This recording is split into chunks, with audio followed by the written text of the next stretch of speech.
Hi all. English నేర్చుకోవడం కోసం మీరు చేస్తున్న ప్రయత్నం చాలా బాగున్నారు కదా అంతా. సో మీ ఖాళీ సమయాన్ని ఒక డెడికేషన్ తోటి ఇంగ్లీష్ నేర్చుకోవాలని మీరు పెడుతున్న ఎఫర్ట్ ఎప్పటికీ వేస్ట్ కాదు. ఇంతకు ముందు వీడియోలో మనం simple past, present perfect, past perfect తేడా చెప్పుకున్నాము. అలాగే ఇప్పుడు ఫ్యూచర్ పర్ఫెక్ట్. చాలామంది ఫ్యూచర్ పర్ఫెక్ట్ దగ్గర కన్ఫ్యూజ్ అవ్వద్దండి.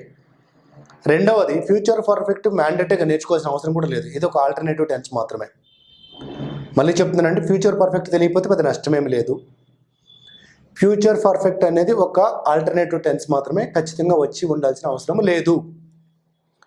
సో మనం ఇక్కడ ప్రజెంట్లో ఉన్నాం. ఈరోజు ఇప్పుడు నడుస్తున్నాను, ఐఎమ్ వాకింగ్. రేపు కలుస్తాను నేను, ఐ విల్ మీట్ యూ. ఆ తర్వాత ఇంకోటి చేస్తాను, future of the future. So మనం ఫ్యూచర్ పర్ఫెక్ట్ ఎక్కడ వాడతామంటే ఫ్యూచర్ ఆఫ్ ది ఫ్యూచర్. భవిష్యత్తులో 2 పనులు చేస్తాను. ఆ చేస్తానంటే సింపుల్ ఫ్యూచర్లో చెప్పేస్తాం. ఫ్యూచర్ ఆఫ్ ది ఫ్యూచర్ చెప్పడానికి ఫ్యూచర్ పర్ఫెక్ట్ వాడతాం. నేను పిలుస్తా, ఐ విల్ కాల్ యూ, అది సింపుల్ ఫ్యూచర్లో చెప్తున్నా. After that we shall have decide రావాలి ఇక్కడ. Okay, we shall have decided. ఇక్కడ ఎందుకు ముందు రాయలేదంటే ఇక్కడ షెల్ వచ్చింది, V3 వస్తుందండి. V2 కాదు, అది V3. మళ్ళీ చెప్తున్నా, ఫ్యూచర్లో చేస్తానంటే సింపుల్ ఫ్యూచర్లో చెప్పేస్తాను. 2 పనులు చేస్తున్నాను, రెండో దానికి ప్రయారిటీ ఇస్తున్నాను. ఇప్పుడు ఫ్యూచర్ పర్ఫెక్ట్ ప్రజెంట్లో ఉన్నాను. ఫ్యూచర్లో చెప్పేలేని సింపుల్ ఫ్యూచర్లో చెప్తా. So subject plus will or shall plus V1 plus C చెప్తున్నాను. ఫ్యూచర్ పర్ఫెక్ట్ ఎలా చెప్తున్నా, subject plus will or shall, have plus V3 plus C. నేను అక్కడికి వస్తా, ఐ విల్ కమ్ దేర్. తర్వాత బేరం ఆడతా, ఆఫ్ that I will have bargained. ఫ్యూచర్లో పలానా పని చేస్తాను అని చెప్పేది సింపుల్ ఫ్యూచర్లో అయితే, 2 పనులు చేస్తున్నప్పుడు ఫ్యూచర్ ఆఫ్ ది ఫ్యూచర్ చెప్పడం సింపుల్ ఫ్యూచర్ వాడతాం. సింపుల్ ఫ్యూచర్తో పాటు ఫ్యూచర్ పర్ఫెక్ట్ కూడా వాడతాం. లేదు, 2 సింపుల్ ఫ్యూచర్లో కూడా చెప్పొచ్చు. అందుకన్నా ఇది ఆల్టర్నేటివ్ టెన్స్ మాత్రమే. ఫ్యూచర్ పర్ఫెక్ట్గా ఆల్టర్నేటివ్ టెన్స్ ఏంటండి, సింపుల్ ఫ్యూచర్ ఆల్టర్నేటివ్ టెన్స్. ఇక్కడ విల్ హ్యావ్, షెల్ హ్యావ్ ఉంది, ప్లస్ V3 ఉంది, కన్ఫ్యూజ్ అవ్వద్దు. ఫ్యూచర్ అంటే ఫ్యూచరే. నేను బేరం ఆడతా ముందు, తర్వాత కొంట. I will bargain, off that I will have bought అంటున్నాను. ఇదొక సందర్భంలో ఉంటుంది. రెండోది, పలానా సమయానికి అలా నేను ఆ పని చేస్తాను రేపు. I will have finish this work by this time tomorrow. ఈ 2 సందర్భాల్లో ఫ్యూచర్ పర్ఫెక్ట్ వాడతాం. ఒకటి, ఫ్యూచర్ పర్ఫెక్ట్ అనేది సింపుల్ ఫ్యూచర్స్కి ఆల్టర్నేటివ్గా వాడతాము. నెంబర్ 2, ఇక్కడ V3 అంటే past participle form of verb ఉంటుంది. అది V2 కూడా అలానే ఉంటుంది కొన్నిటి, కాబట్టి కన్ఫ్యూజ్ అవ్వద్దు. Number 3, have or will have, shall have ఖచ్చితంగా రావాలి. V3 వచ్చినంత మాత్రం అది పాస్ట్ కాదు, ఫ్యూచర్ని రిప్రజెంట్ చేస్తుంది. ఇప్పుడు నేను కొన్ని ఎగ్జాంపుల్ చెప్తాను, అది మీరు ఇంగ్లీష్లో చెప్పడానికి ప్రయత్నించండి, రాయండి. దాంతోపాటు మీరు ఓన్గా ఎగ్జాంపుల్స్ కూడా రాయండి. నేను ఒక 10 ఎగ్జాంపుల్ చెప్తున్నాను, చెప్పిన తర్వాత కొంచెం గ్యాప్ ఇస్తాను. ఆ గ్యాప్లో మీరు ప్రాక్టీస్ చేయండి.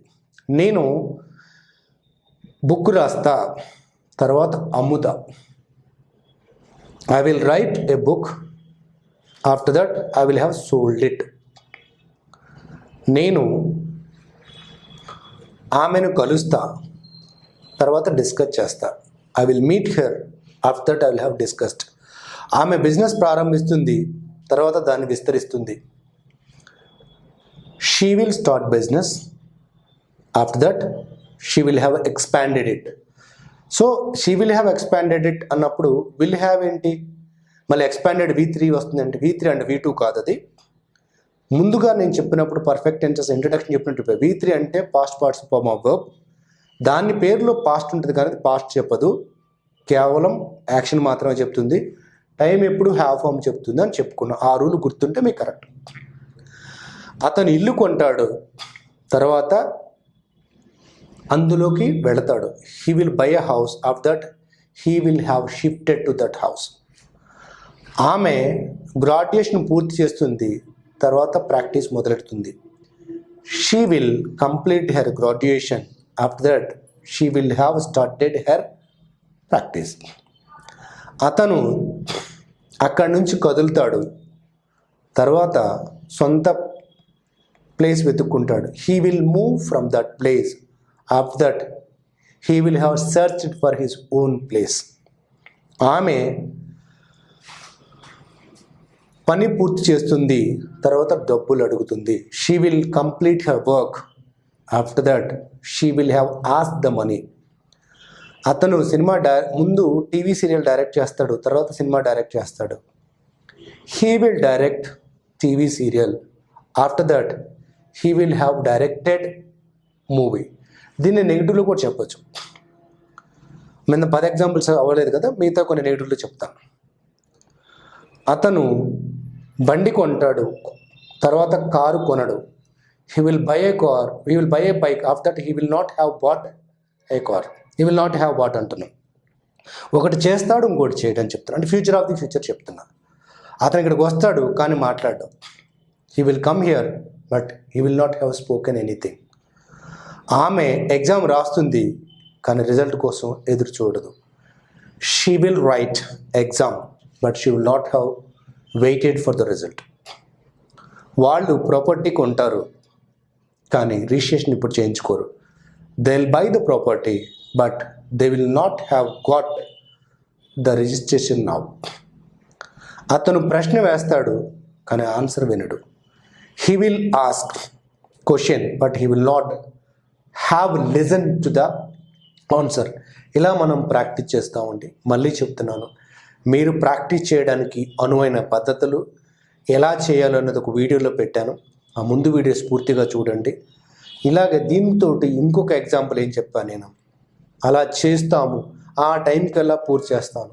నేను 12 అక్కడ రీచ్ చేస్తాను. I will have reached there by 12 o'clock tomorrow. ఆమె ఎల్లుండికల్లా పని పూర్తి చేస్తుంది. She will have finish the work by day after tomorrow. అతను ఈవినింగ్ కల్లా సబ్మిట్ చేస్తాడు report. He will have submitted the report by the evening. ఇలా మన ఫ్యూచర్ పర్ఫెక్ట్ని సింపుల్ ఫ్యూచర్కి బదులుగా వాడతాము. గుర్తుపెట్టుకోండి, ఈ టెన్స్ రాకపోయిన ఇబ్బంది లేదు. మీకు సింపుల్ ఫ్యూచర్ వస్తే ఫ్యూచర్లో అన్నీ మేనేజ్ చేయొచ్చు. నేను కలుస్తాను, ఐ విల్ మీట్ యూ. నేను మాట్లాడతాను, I will talk to you. నేను కలుస్తాను, తర్వాత నీతో మాట్లాడతాను. I will meet you, after that I will have discussed with you. అంటే 2 చెప్పాల్సి వచ్చినప్పుడు 2 యాక్షన్ చెప్పడానికి లేదా అందులో ప్రయారిటైజ్డ్ యాక్షన్ చెప్పడానికి ఫ్యూచర్ పర్ఫెక్ట్ వాడతాము. నేను సిరీస్ మొత్తం పెట్టాలనే ఉద్దేశంతో వీడియోస్ పెట్టడం జరుగుతుంది. బేసిక్ లెవెల్ నుంచి నేర్చుకునే వాళ్ళు, గ్రామర్ అంటే కొంచెం కష్టంగా అనిపించేవాళ్ళు ఈ పర్ఫెక్ట్ టెన్సెస్ పక్కన పెట్టేసి నేర్చుకోవచ్చు. ఎందుకంటే మనకి ఇంగ్లీష్లో ముందు మాట్లాడడం అవసరం, తర్వాత పర్ఫెక్ట్గా మాట్లాడడం అవసరం, తర్వాత హైఫైగా మాట్లాడడం. ఈ పర్ఫెక్ట్ టెన్స్ హైఫై లాంగ్వేజ్లో వాడేది కాబట్టి దాని గురించి పెద్దగా పట్టించుకోవద్దు. కానీ అవకాశం ఉంటే నేర్చుకోండి, తప్పేం కాదు కదా. మనం నేర్చుకున్నది ఎప్పుడు మన దగ్గరే ఉంటుంది. So practice well and get good result. All the best.